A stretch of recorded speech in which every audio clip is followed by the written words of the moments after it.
From Hollywood, it's time now for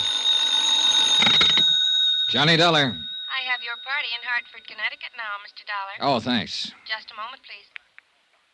Hello, McCracken, Universal Adjustment Bureau. Hi, Pat.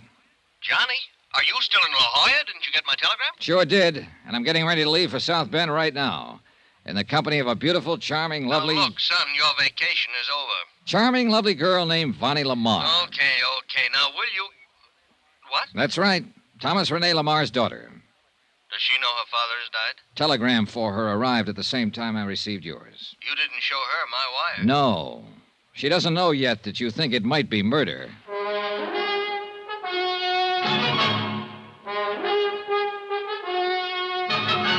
Tonight and every weekday night, Bob Bailey in the transcribed adventures of the man with the action-packed expense account, America's fabulous freelance insurance investigator. Yours truly, Johnny Dollar.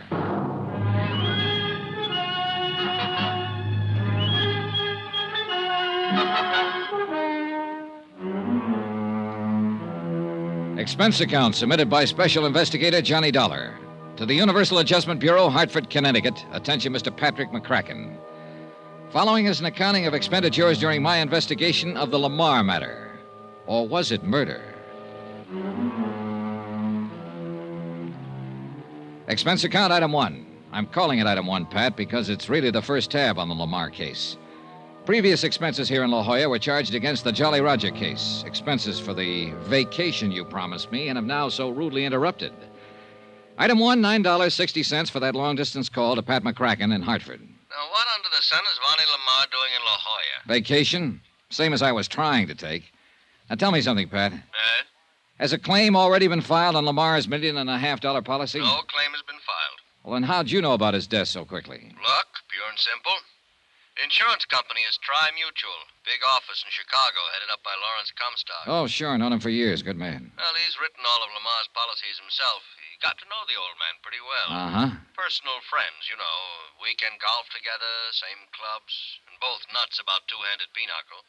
So?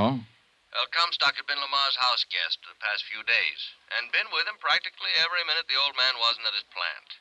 Was he actually there when LaMarr died? Yes. He was the one who called the doctor when the old man keeled over. Look, you keep referring to him as the old man. Just how old was he? Oh, not too. Let me see. I've got it. He was 59. The doctor's name on her telegram was Wilson. You know his first name? No, I don't know. That stuff you'll have to get from Comstock there in South Bend. Okay. Well, at any rate, Johnny, he called me the minute the doctor pronounced Lamar dead, and specifically asked that you be put on the case. Yeah, well, that's flattering. Okay, it looks like I am, but tell me something. Yeah? What makes Larry think the man was murdered? I'd rather not discuss it now. He'll give it to you when you see him. Our plane leaves in about an hour. No doubt you can be of some comfort to the daughter. Her knowing that you're handling the case. Pat, that's the one thing I don't want her to know. I hung up, leaving Pat to ponder over that last remark. Wired Larry Comstock that I was coming and finished my packing for the trip back east. When I'd finished, I paid my bill at the fancy motel. And all I can say is, thank goodness it was on expense account. And I knocked on the door of the cottage next to mine. Yes, come in. Oh, Johnny. Hi, Vonnie. Any way I can help you? More than you have. You've been wonderful. Arranging the flight back for me and For us? taking care of the things here. Johnny. That's right, for us. I'm making the trip with you. But I thought you said Hartford, Connecticut. And your vacation. Oh, the vacation's all over. Wouldn't be any fun for me to stay around after this. Oh, darling. And South Bend is along the way. I'd feel better if I kind of took you home rather than let you make the long trip alone under the circumstances. And maybe I have some business or something to attend to there. Darling, I don't know what... Easy. Okay, you made it so wonderful. When Daddy couldn't get here these last few days, and now that this terrible thing has happened, you stick by me this way. It's the only way I'd have it. You're so wonderful. All right. Come on now. Come on, get your things together. I've called for a cab to the airport in San Diego. Come on, Mom. Oh, thank you, Johnny. I love you for this. Sure.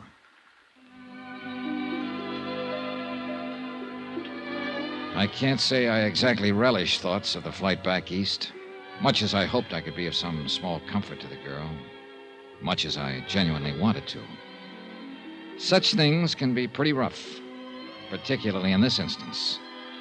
But I am an insurance investigator, and in a matter of this sort, $1.5 million at stake, the possibility of murder, well, it's up to me to suspect everyone, whether I like it or not. Yeah, I sometimes think it's a pretty rotten racket to be in. Johnny. Sleep, honey, sleep. You'll need all of it you can get before you have to face things at home. I wasn't sleeping. I was just thinking. And being so thankful that you're here with me. Honey, I wired ahead for a hotel reservation. What? Yep. I'm going to stay in South Bend a few days. You wonderful, wonderful... No, I'm going to be honest with you. I also wired a friend of mine, a fellow with whom I do business now and then. So well, anyhow, I'll be there for a few days and maybe more, and as long as I can be of any help to you. It's funny. Hmm? You know, you still haven't told me what you do. Well, don't worry about that now. But I'm curious. Tell me. It'll give us something to talk about. Did you wire anyone at your home about your arrival? Yes, Harrison the butler.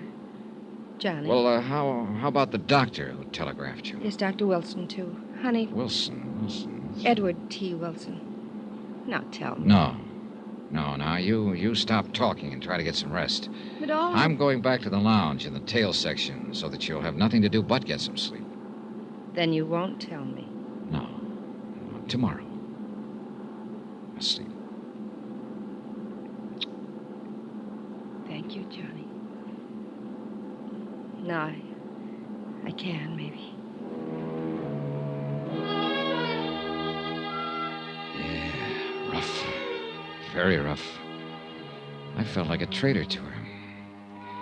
Well, we landed in Chicago at 10 a.m. and took a cab from the airport to the LaMarr home on the outskirts of South Bend. I'd never before realized that the big industrial city with all its huge, dirty, sprawling factories had such a wealthy residential section. And the LaMarr home on Parody Lane was one of the most impressive of all, set far back in what must have been an acre of well-kept lawn. In addition to Harrison, the butler, we were met at the door by the housekeeper, cook, upstairs and downstairs maids, and a couple of other servants, all of them obviously in deep sorrow over the passing of the master of the house. And may I most humbly, for all of us, express our deepest sympathy in this hour of this... It's all... Thank you, Harrison. Thank you all. I'm going to my room and we'll call you when... Yes, miss? This is Mr. Dollar. Mr. Dollar. He's to be admitted to the house. Any time. I'll be here, Vonnie, as soon as possible. And you know where to reach me. Yes, Johnny. Thank you. And now to get to work, whether I liked it or not.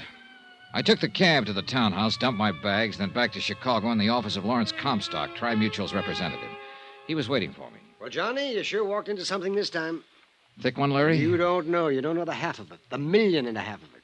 You gave Pat McCracken back in Hartford the idea that LaMarr's death might be murder. I think it is. I really think it is, Johnny. Why? Tom LaMarr was one of the best friends I ever had. He should have been. Your commission on the insurance he was carrying was enough to set you up for life. Oh, no, Johnny, don't talk like that. Tom was a good friend of mine, quite aside from business. I sold him his very first policy years ago, and he was just a bookkeeper for Atlas Processing Company, earning $70 a week. And when he married Delise... Delise? That's his wife, who died 5 years ago. Oh. That policy was only for $2,500, straight life. So? Well, you know how little my commission was on that. But I liked him. I saw that he had a spark about him, that with the proper kind of encouragement, he could go places. And he did. Yeah, so I understand. I understand that LaMarr Metal Products is a really big thing. General Metal Fabricators just bought them out. Oh? Yes, and Tom was getting all ready to retire. Spend the rest of his days having fun, golf, fishing, winters in California, and summers in Minnesota, that sort of thing. And taking care of Vonnie, his adopted daughter. Yeah. Kind of worth taking care of, too. Eh? I know her, Larry. Met her in La Jolla, California. Oh, then you... Brought her back here to face the sad fact of her father's death. Why, I didn't... Oh, yes, of course. The family doctor, Ed Wilson. I should have realized. He sent a telegram to Vonnie to the same place you were, in La Jolla. She's a wonderful girl, John. You're telling me. But, Larry, Yes? something you told Pat McCracken back in Hartford has led him to think that possibly Thomas LaMarr was murdered. Johnny, in the years I've known Tom LaMarr, Yeah? I've not only known him, but I've known his family. Well? And much of his affairs, personal as well as business. Well? His wife, Delise, I would have married her long ago if I'd been able. Oh, get to the point, Larry. Oh, yes, of course. And his daughter, Vonnie. I wish she'd been my daughter, my child. Come on, Larry. Come on, get at it. She's a wonderful girl. You said that. Oh, yes, of course. Well, there were things in her past, Vonnie's past, that even her mother and later her father didn't know about. But I did. For heaven's sake, man, get to the point. You too? Yes, me too. Yeah, me. The confirmed bachelor. Take him or leave him. Have fun. Forget him. Make a big...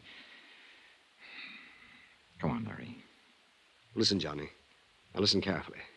Dr. E.T. Wilson, Ed Wilson, an old friend of mine as well as Tom. Yes? It was Ed who made the last insurance examination 4 months ago. Thomas Rene LaMarr was in better health than you are. After all, he was only 59, and he'd lived a careful life, taking good care of himself. Well, go on. We were sure of his physical condition, sure of it. That's why I let him add to his already large policy. Larry, you've told Pat McCracken, and you've admitted to me that you think Thomas LaMarr was murdered. Yes, John. Because of one man. Who? The one man who shared his confidences, business and personal. Yeah? Who was closer to him than even Ed Wilson or me. Well, who? One man who alone could be sure of benefiting by Tom LaMarr's death. Oh, look, Larry, that bush you're beating around is getting bigger and bigger. It's so simple, John, so discouragingly simple. All right, Larry, all right. Take it any way you like. I'm here for 2 reasons. Because I'm assigned to this case, and because of Vonnie. Yes, I know. Now, who is it you suspect?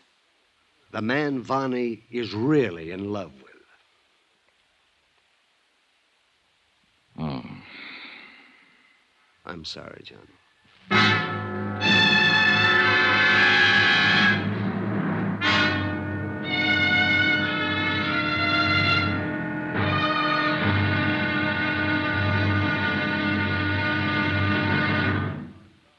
Now, here's our star to tell you about tomorrow's intriguing episode of this week's story. Tomorrow, some stuff I didn't want to hear, but I had to. Join us, won't you? Yours truly, Johnny Dollar.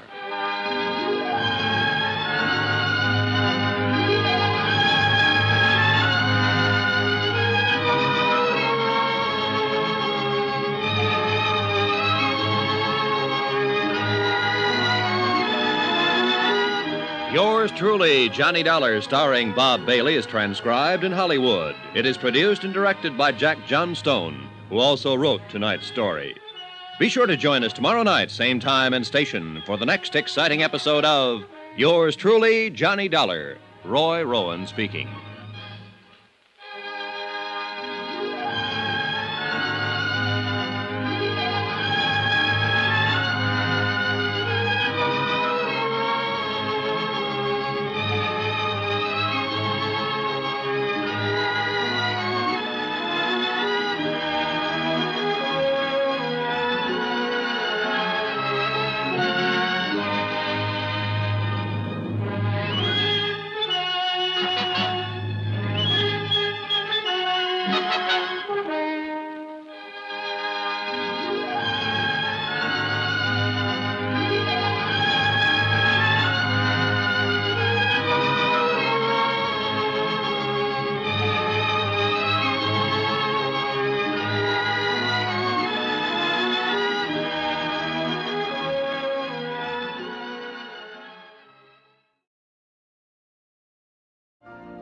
You've been listening to the OTR Gold Network.